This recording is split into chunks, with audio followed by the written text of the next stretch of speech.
Right, guys, like I said before, we are starting on a new chapter today, and our chapter is differentiation, as you can see. Now, what should you bring to this course? I don't really want you to remember a lot of things from school, except for one important thing. That is the equation of line. I think if you can remember the equation of line and you can remember how you calculated the gradient of equation of line, we have somewhere to start to get. So if you don't remember what you did in school in terms of differentiation, really don't worry a lot. I will try to present it here as if you never saw it before. So that's bonus. So how do you start? Now, I think I opened the wrong thing. Oh, no, it's fine. I opened the right slide. I thought I was opening the right slide. Now, let's just start with something which is a bit artificial here. Let's say this axis here represented time, and this one represented distance. And you can claim that that line there is a graph of a linear motion. And normally when we look at that graph, we know that's a graph of straight line. The equation is y mx plus c. But now if you are traveling, let's say you are traveling, and just take these units here as hours, as units of time, 1 hour, 2 hours, 3 hours. So if we look at this line, we can see that after 1 hour, this person would have traveled about 1 kilometer, let's say 1 hour per kilometer. Let's say somebody's walking or cycling, whichever you want to call it. But cycling 1 hour per kilometer, it's too slow. Let's say walking, right? So now when you look at that m, you remember m, we calculated m as y2 minus y1 over x2 minus x1. And this actually, what this ratio expresses the rate of change of y with respect to change in x, which is the independent variable of the function. So if we're talking about distance here, we would call that the change. Let's use this notation here: the change in y, and at the bottom here, at the numerator denominator, you can say that is change in x. So that rate of change, we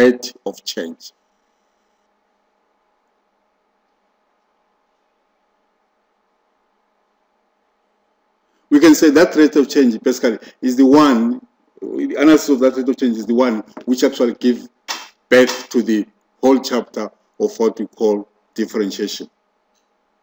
All together. So now, with a line, it's a symbol because now the gradient is a constant. So we look at this thing as a line which has got a constant rate. But really, if you are talking about traveling or moving in a car or even walking, and the same you're walking at a constant speed, that is too artificial. It only happens in the laboratory. I mean, walking around or driving around in any type of vehicle is not really possible to travel at a constant speed. So this graph is actually a graph in a kind of a laboratory. Let's look at this kind of situation. Let's say if you look at this is same graph, up to 10 there, up to 10 there. If somebody to cover exactly the same distance, it could happen that somebody can start maybe at this rate, and maybe some point, somewhere there, the guy starts to be changing. The rate is covering distance up to somewhere there. Maybe at that point, he realized that he or she is traveling too slowly, then start to rush to try to get to the same destination. What happens there? The rate of change of y with respect to x at this portion is not comparable to there. It's different. Do you see that? Then somewhere there is also different. Where is the guy slower? Let's label this A, B, and C. Where is guy slow, or where is he fastest? Can you tell me? B is slowest. And where is the fastest? C. There is, you can see that the graph is steep. So in other words, the rate of change of that gradient is actually giving us the message on how steep the graph is. Altogether, that's exactly what this topic is about. We are first basically focusing on the start of the rate of change, which takes us to what we call differentiation. As you shall see, what is it? As it is there, I ask those questions there. What do we differentiate? What is a derivative? What do we differentiate? In this case, I think we partially answered these questions. A derivative is kind of rate of change, because in life, normally we deal with variables. One variable depending on the other. Like when you're traveling, we're dealing with two variables. One variable is distance, the other variable is time. So now, as you move, the distance will vary with respect to time. But if you are to think, when am I going to get to Polokwane or when I'm going to get to Cape Town, you then have to look at the rate of change at which you are covering the distance altogether. Then that brings in this chapter. But those are not the only few phenomena with this. You look at their rate of change. There are many. So then I think that warrants having a study of differentiation, which is actually a deeper look at the rate of change. Is that right, guys? Okay. Can we move on? Any clarification? No. If there's nothing, then let's move on. Let's look at something like this. Now I've taken another curve. I think you can see this black curve here, going through there and there. Then I've got two lines here. This line is T, and that T there stands for the tangent line. Theoretically, if that's possible, a tangent line is a line which touches the curve at a single point. That is, if we can find the point. Because a point is something which is a bit tricky. But anyway, in our imagination, yes, we can say that line touches the curve at one point. Now we've got another line there, which I'm going to call S, and that line S is standing for secant. By secant, I mean any line which crosses the curve at 2 points altogether. Now, I think a secant is a line, so it has got a gradient which I can call ms. A tangent is a line, it has got a gradient which I can call mt. Let's compare. Which gradient is greater here?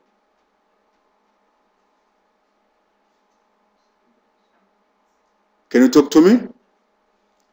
Yes, what I say? He says ms is greater than mt, and that's true. All what ms and ts is saying how steep the line is. And I think if we were to talk about the curve, then we can say, maybe let's say MC is the gradient of the curve. But the problem with the curve now, the curve, like we saw in the previous slide, the curve has got different steepness from one point to another, isn't it? So a curve, unlike a line, doesn't have a constant slope. Am I making myself clear?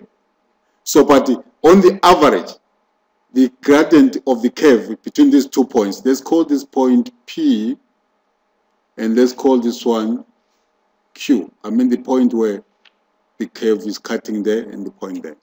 So on the average, the gradient of the curve between those 2 points, the gradient of the curve is between that of the secant and that of the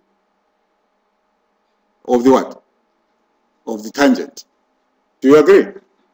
Okay. So now, if we take the gradient of the secant there, we can call that the average gradient. I will use that for average for the curve between, this is the average gradient of the curve between what? Which point? P P and the Q. In other words, the second there represents the average gradient. That one can be constant. That one is constant because we're taking the average gradient. Right. Now, in our case, what do we want really to do with this? To get to the concept of derivative, like I'm saying, we part from this idea of gradient, or the concept of gradient, until we now get to what we can call the derivative of that function f of x. Then what do we differentiate? We differentiate functions altogether. So as functions varying from point to point, we don't expect their gradient to be constant. It must maybe expect that it changes point to point. Let's see what happens. Let's look at this one. Let's look at this situation. Let's analyze the situation. Then let's see. Our secant is still there. Our tangent is still there. And our tangent is fixed. This one is fixed.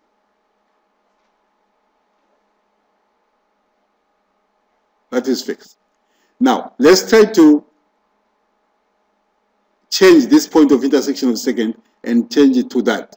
Now produce this secant, which is orangish. Then we'll be cutting that point somewhere there. Now, if we were to get the average gradient with this one, what would you do?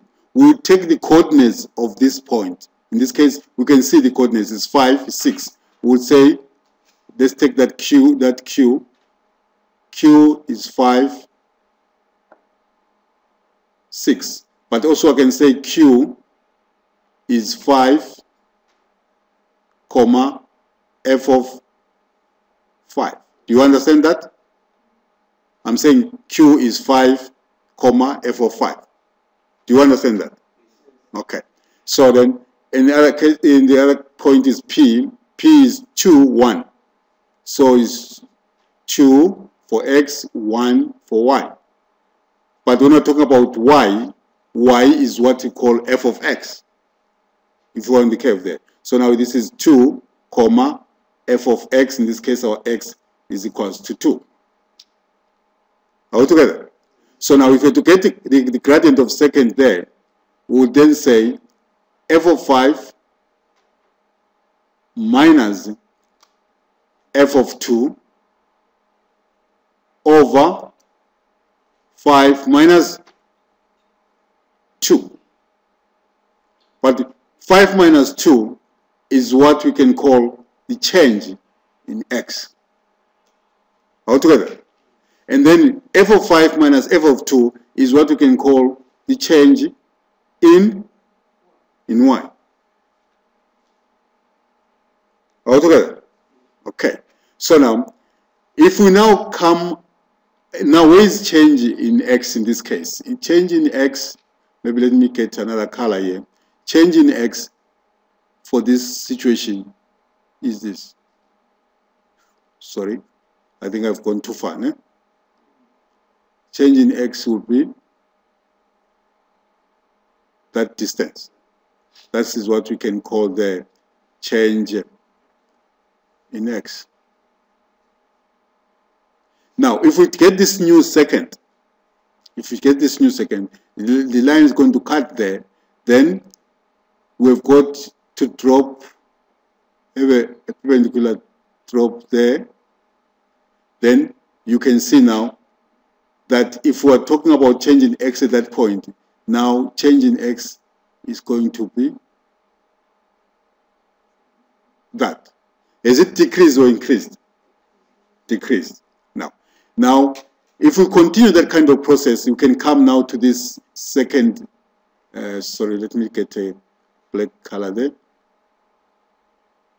You can come to this one, second. Then there now, you will see now the line cuts somewhere there. And then now, change in x becomes something there. Is it smaller or greater? Okay.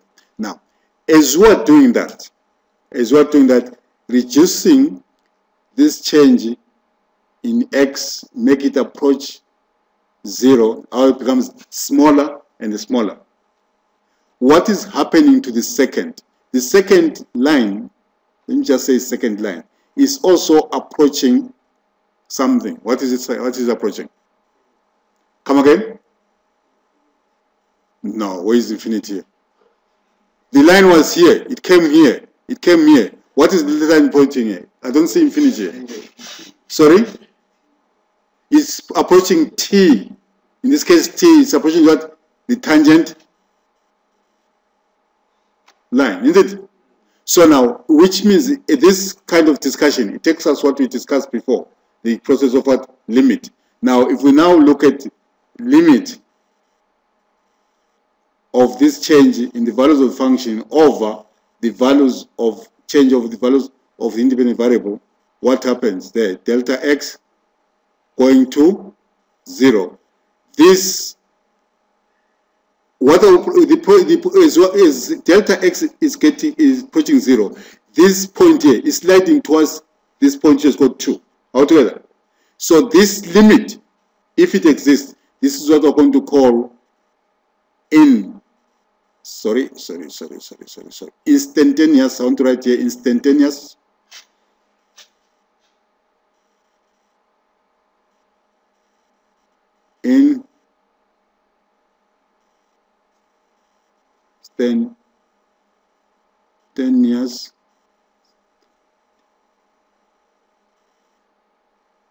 instantaneous rate of change. In this case, we'll be talking about at the point 2. In other words, I'm saying, we say the curve, its rate of each slope changes everywhere altogether. Now, what this process takes us to, as we analyze this data as change to 0, we will actually end up with the slope of the tangent line, which in this case, the slope of the tangent line is the slope of the curve there at 2. So then we call that instantaneous rate of change of the curve. Now we're looking at the rate of change at a point, not over a long stretch of the curve where we got the gradient of the second. Are you understanding the difference there? Hello? Do you understand the difference between looking at the average rate of change between 2 points, then looking at the instantaneous rate of change at a point? Do you understand that clearly? My sister, are you following? Okay, right. So that is what we call instantaneous rate of change. Now there, what we're doing, we're looking at a derivative at a point. So that will be derivative at x equals to 2, and then we call it instantaneous rate of change. Right. So now, let's see. Now, from this kind of situation, this one, let's focus on this. That's where we introduce limit there. Precisely what we've got there, 5 is actually 2. Sorry, that ink again is red there. That 5 is actually 2 plus change in x. In other words, we add this change to get to 5. So then that is on the x-axis. But when you look at the value of 5, then what we have got there, it is same as f of 5 is same as talking about f of 2 plus change in that. So precisely what we have here, we have f at 2 plus change in x minus f at 2 over the change in x. Though there we can see what the change in x is 3, but that expression takes us to that.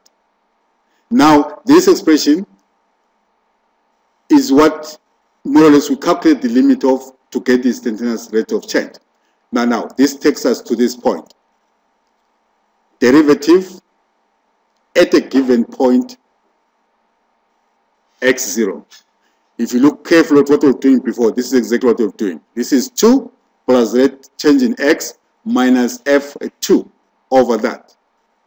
Then if you do that calculation, if you do that calculation of this limit and it exists, we're going to denote it this way. It is going to be df brackets x0 over dx. In other words, the change in the value of the function over change in x.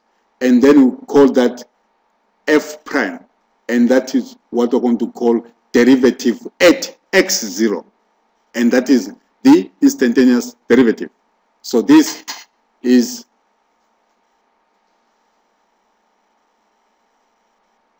the instantaneous derivative. By instantaneous, saying the rate of change at a point, and which is also, we have got to kind of use your kind of imagination. Change at a point, rate of change at a point. That's it. Now, to make sense of that, we can look at an example like this one, and do exactly like that. In this case, we want at a particular point. We can choose a point. Let's choose a point.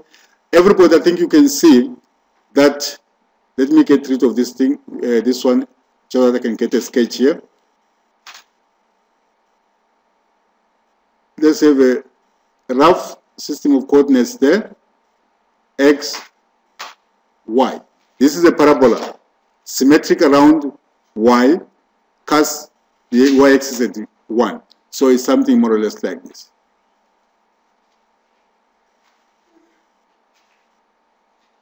All together. Now, we can now choose that, let's say we pick a point here, X, there. We know there's a tangent line. That tangent line has got what? A gradient. And that gradient of the tangent line is the instantaneous rate of change of the curve at that point. That's what we talked about, isn't it? So now, we want to compute that using this formula. So now, let's say here x is equal to 3, for instance. So let's do this. We're going to say f prime at 3. According to the definition here, this is limit as delta x is going to 0 of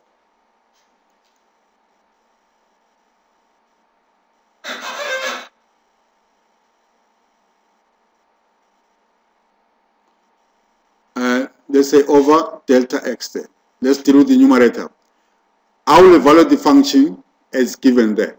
So this is x squared plus 1. But our x here is x plus x0 plus rate of change, change in x. So which is going to be 3, our particular point, plus change in that, all squared plus 1. Is that clear, guys? I'm evaluating this function at this point where our x0 is equals to 3. Is that making sense to everyone? Hello? Okay. Minus, this minus for this formula there. Then f at 3. So now here we're going to give 3 squared plus 1. Please try to make sure that you're comfortable with this expression and see that it's expressing exactly what is said there. Then in the next step, I think we've got to expand this binomial. This is a plus b squared. We know what it's supposed to be. It should be a squared, in this case 3 squared plus 2ab, now it's 2 times 3 times b, which is our change of x, plus b squared, which is our change of x, change in x squared. This delta and x, they together they make one entity. That's why I'm putting it there as brackets. And this here again is one entity. So you should see why I'm writing it like that. So now we write here limit as delta x is going to 0.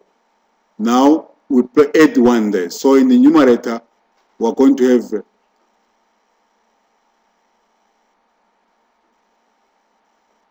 we add 1 to this, we're going to have 3 squared plus 2 times 3 times delta x plus delta x all squared plus 1, this one, minus 3 squared minus 1, removing brackets here, then over that.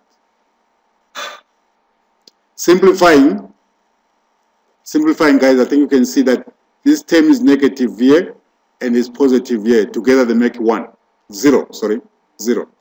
Then this one is positive there, it's negative there, and together they make 0. So we're left with this expression here, which we can look at as, let's see if we can do this.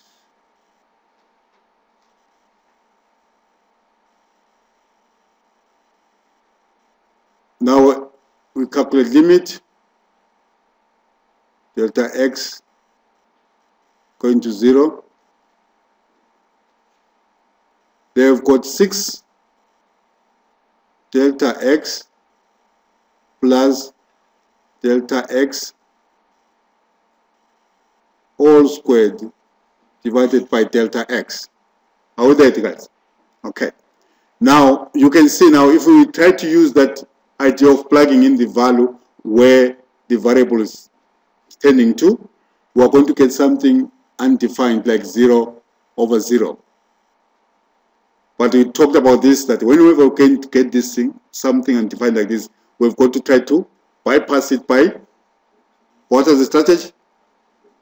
Factorization, correct. That is what was factorization. So let's factorize here. Take out the common factor delta x. Then what we're going to have here, we're going to have limit delta x going to 0, and then delta x in brackets there, we're going to left with 6 plus delta x all over delta x. Again, these two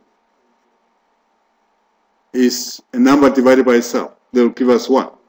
So then, which means here, equivalently, we are calculating a limit of, as delta x is going to 0, of 6 plus delta x. Now we can say this is an algebraic expression in terms of delta x. And in this case, this falls in the class of polynomials. We said once we've got something like that, we just plug in and calculate the limit. So this is going to be 6 plus 0, and then that is equals to 6. What does that say? That says above 3 there, on the parabola there, the slope is 6. And that is the instantaneous rate of change of that curve, and is given by that formula. But what you should note, if you change that point, go to 2, go to 2.5, you will find a different thing. What does it say? It's saying to you that though the line has got a constant gradient, but a general curve has got a variable constant from point to point altogether. And there cannot be 2. It's only 1. For a point 3, it assigned as 6. If you go to 2, it assigns another value. And that value normally is unique, because this limit yet, for this to exist, it must be unique. So there at that point, if you remember the definition of a function, what did it say? You give an input, you assign a value. So it looks like the derivative also from point to point, it behaves like a function altogether. So let's try this one. I will invite you to try this one quickly and give me the reason why you think it's correct that you get what you get. The function is 2x plus 1. Do exactly what you've done here with this function and tell me what you get. I'll give you some minutes to do that. Right, I think I've given you enough time. And I said find the instantaneous rate of change at x0 equals to 3. x0, when I lose x0, I'm just trying to indicate that I'm using a particular point, chosen one particular point. All together? Right. So now, you said you got the value. What the value got? 2. I agree with her. She says she calculated using this definition here, and she got value 2 for this function. Why do you think that is the case? Who can answer me? Now you can try to tap into your previous knowledge. Why do you think we should get 2 there? If you want, you can try to use the same function, choose another value, maybe like 0, and see what you're going to get. And I'm expecting you again to get 2. But myself, I'm asking you to explain why do you think that is correct?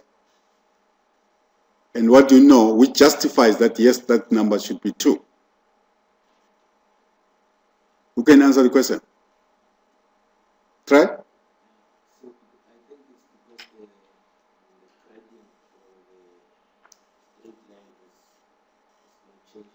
Constant. Very good. He says he thinks that should be like that because we're dealing with a straight line here, and the gradient of a straight line is not changing. Did you understand my question? I said justify why. She says equal to 2. I'm saying now there is a function. Justify why it is just, or why do you think it's justifiable that the answer is 2? And he's answering that because we're dealing with the equation of a line, and there's known generally the equation of a line. We've said it again before here that the rate of change in a linear motion is what is constant. So the gradient of a line is constant. All together, guys? Okay. But if you try that with a parabola from point to point, you'll see that it will change from point to point. So are we fine, guys? Okay. So now let's see if we can move further. Any questions that far? Okay. Now, let's come to the next step here.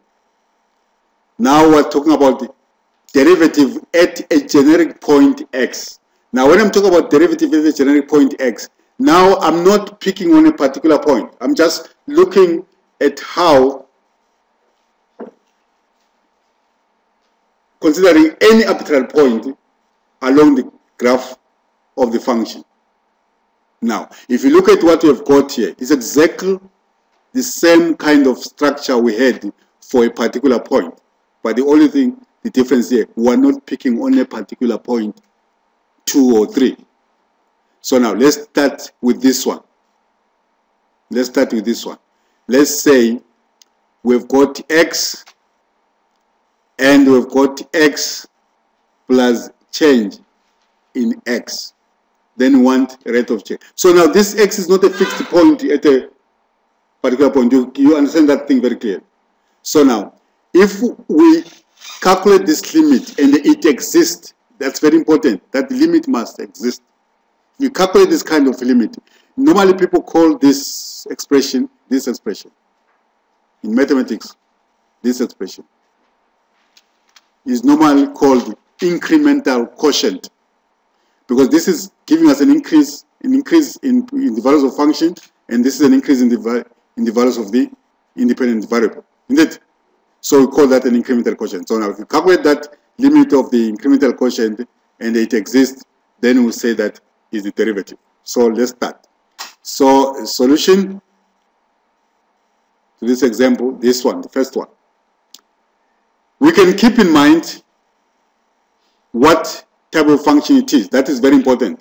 Then we try to be on the lookout whether we're getting what we expect, and if we're not getting what we expect, we must question what we're doing, what is happening. All together. Okay, so that's it. So now we're going to say f prime at x equals to limit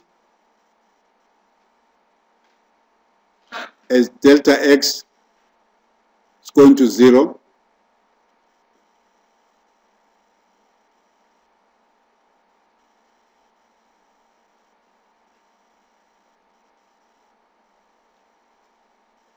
Then at the top, they are going to have 5 brackets x plus delta x. This is what you cannot do, zeta. I'm almost sure that while we're struggling there, you couldn't do this thing, evaluating the function.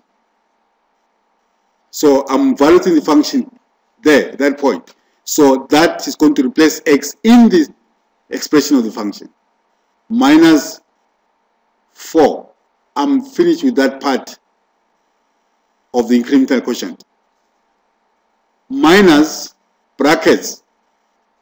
I'm just putting brackets there to make sure that I'm organized and people can follow easily. Minus, I'm subtracting f of x, but f of x is 5x minus 4. Do you agree, guys? Okay. Then we come here and say limit. As we're calculating, I said you must focus on the type of the function you're dealing with, and you must try to imagine where it must take to according to your previous knowledge altogether. Then if we don't get to where we were expecting, we should ask ourselves why. This is always what we should do. Given a problem to solve, you must think of what you should expect in that problem. Otherwise, if you don't, then you get to any result you're going to deliver without even checking what's happening. Then that's a serious problem. That might indicate that you don't understand what you're doing. Right. Then what do we have there? We're going to have 5x. Check that zeta. 5x, 5 delta x minus 4. We remove the brackets here. We're going to have minus 5x plus 4. Denominator delta x. Then, looking at the terms in the numerator, this term is positive here, it's negative there, they're going to give us 0. This one is positive there, negative there, they're going to give us another 0. So then, continue this kind of calculation, we're going to get limit delta x going to 0. What are we left with in the numerator there? We're left with 5 delta x over delta x. At a first glance, this is going to give us an undefined entity if we substitute. But lucky enough, we can see that this delta x over delta x will give us 1.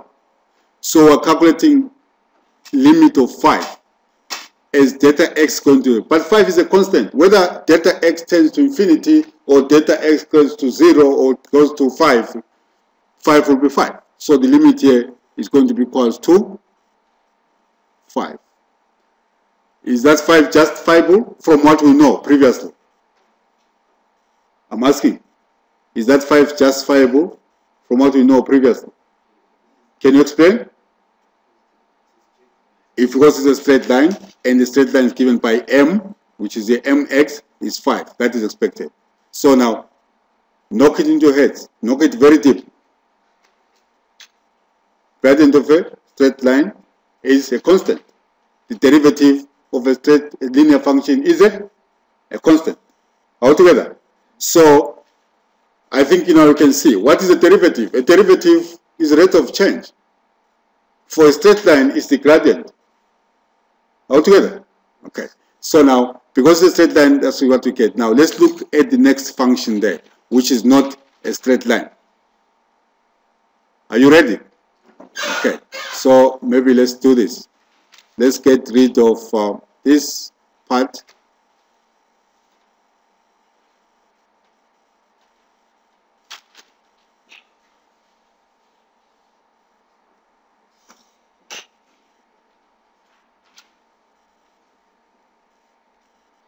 Right, so let's look at that same f prime now. We're dealing with this function.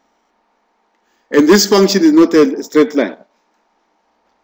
And we don't have any theory which tells us how really the derivative of this function look like. Let's now use the definition. So we go limit delta x going to 0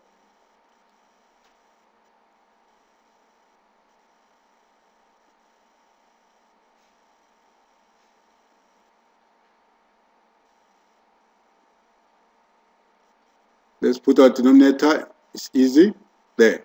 Now let's start go to the numerator, zeta, I invite you to, now we're evaluating here. What's that? It's x plus delta x, a generic point x plus a change in x, which tends to 0. A change in x, which tends to 0. So we've got here 2 brackets x plus a change in x, all that squared, plus 2, no 3, ne? 3 brackets x plus a change in x. We've finished evaluating the first part. Minus brackets. Brackets is just for getting organized and seeing what's happening, isn't it? Yeah. So 2x squared plus 3x.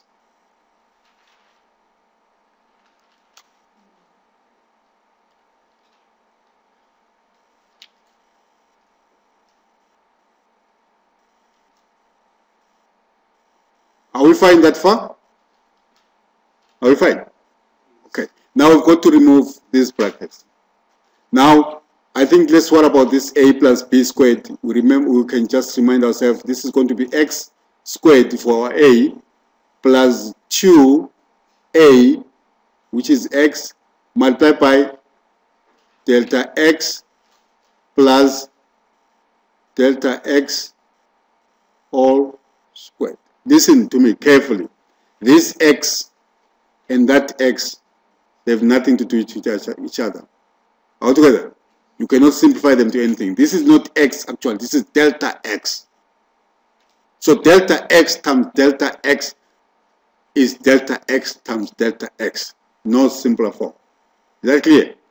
Okay. So now we multiply this by 2 in the numerator there.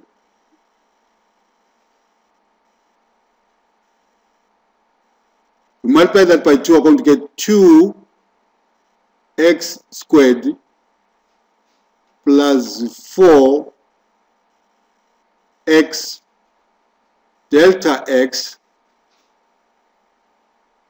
plus 2 delta x squared plus 3x plus 3 delta x minus 2 x squared minus 3x all over our delta x, which tends to 0.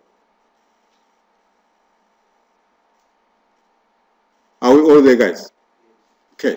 Now, let's see what happens. I'll always highlight the like terms.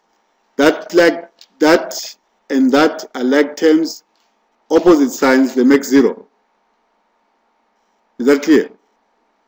Then 3x minus 3x and the 3x are like terms, opposite sign, they give us a 0. So what are we going to be left with? Who can tell me what are we going to be left with? Please, one person, can you tell me what to write?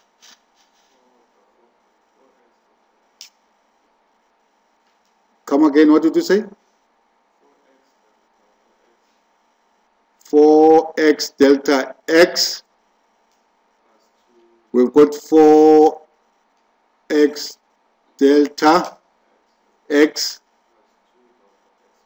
plus 2 delta x all squared plus 3 delta x plus over delta x. Again, if you just at first sight, this suggests that this is going to give us some kind of difference. So as usually, what it is, how to avoid that? Factorizing, correct. Factorizing, now take out the common factor delta x, you will get a limit delta x going to 0.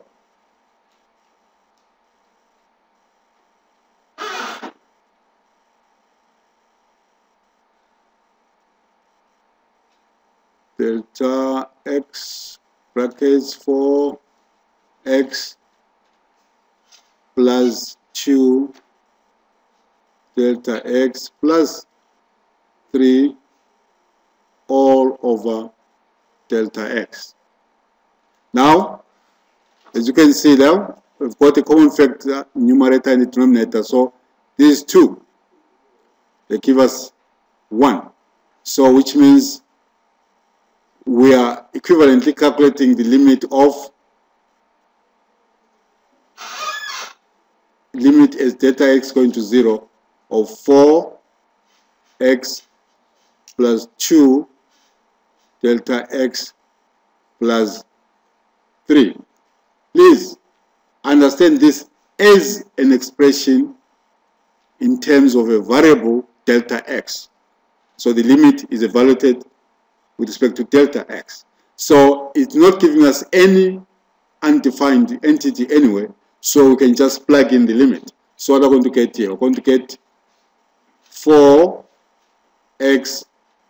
plus 2 times 0 plus 3. I think you can see that simplifies to what? To 4x plus 3.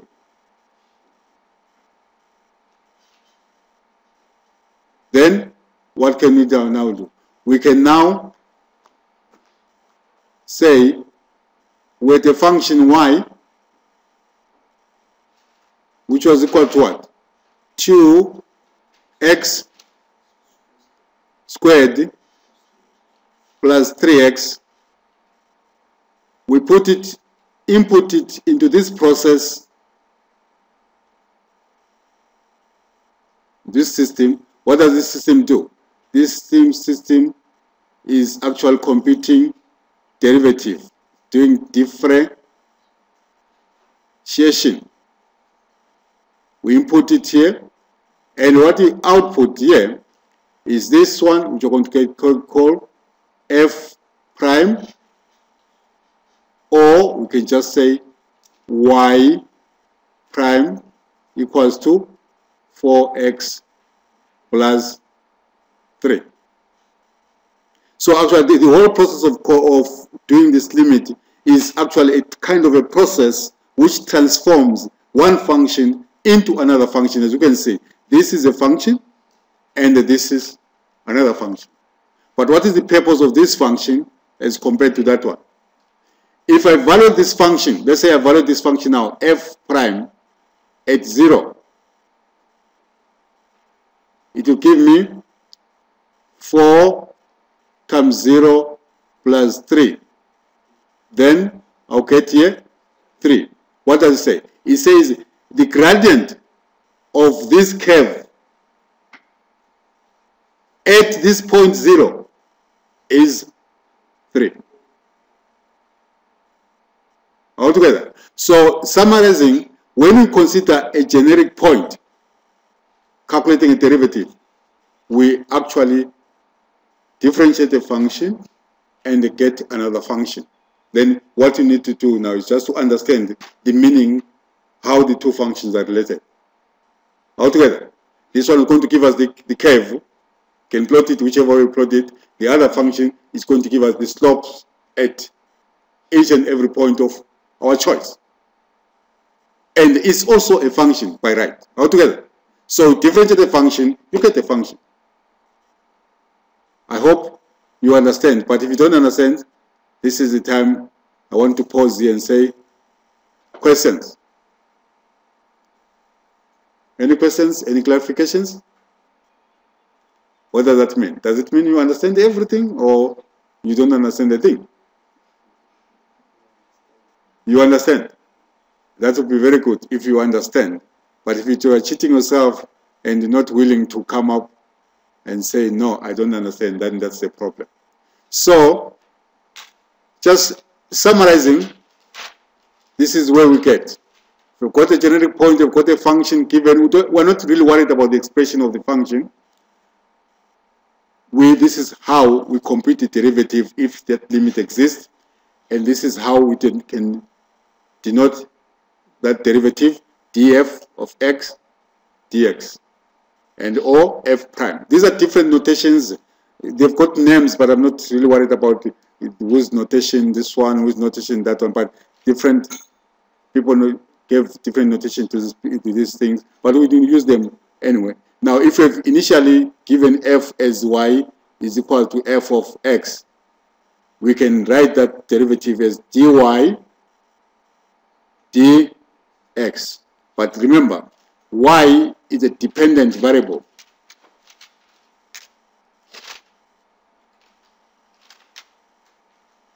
And the x is the independent.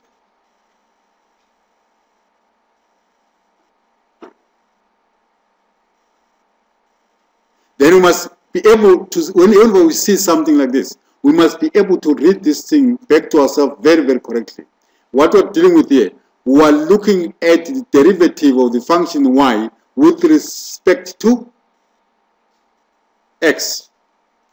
But sometimes y depends on another variable which is not x. For example, we can have y f of t, which can be maybe y is equal to sine of 3t.